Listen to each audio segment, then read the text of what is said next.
লাভের আশায় হিমাগারে আলু রেখেছিলেন নওগাঁর কৃষক ও ব্যবসায়ীরা, কিন্তু বর্তমান আলুর দরপতনে লাভ তো দূরের কথা, হিমাগারের ভাড়া দেওয়ার ভয়ে হিমাগার থেকে আলু নিতে আসছেন না অনেকেই। নির্দিষ্ট ফসলের দিকে ঝুঁকে পড়ায় চাহিদা ও যোগানের ভারসাম্য নষ্ট হচ্ছে বলে জানাচ্ছেন কর্মকর্তারা।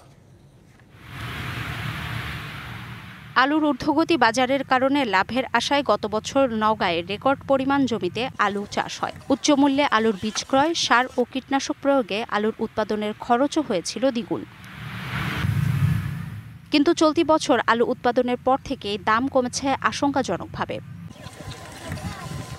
৬০ কেজি প্রতি বস্তা আলু হিমাগার ভাড়া ও পরিবহন খরচ বাবদ পড়েছে ৬০০ টাকা, অথচ পাইকারি বাজারে আলু বিক্রি করতে হচ্ছে প্রতি কেজি ১০ থেকে ১৩ টাকায়। এতে লোকসান গুনতে হচ্ছে আলু চাষি ও ব্যবসায়ীদের।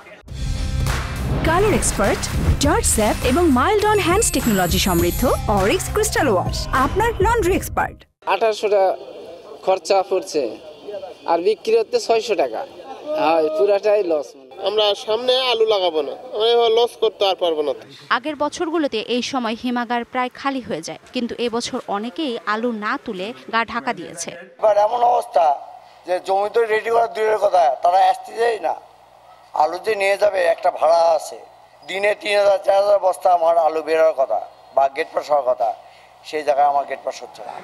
লাভের আশায় অপরিকল্পিতভাবে একটি নির্দিষ্ট ফসলের দিকে ঝুঁকে পড়ে চাষিরা, যা চাহিদা ও যোগানের ভারসাম্য নষ্ট করে বলে জানায় কৃষি সম্প্রসারণ অধিদপ্তর।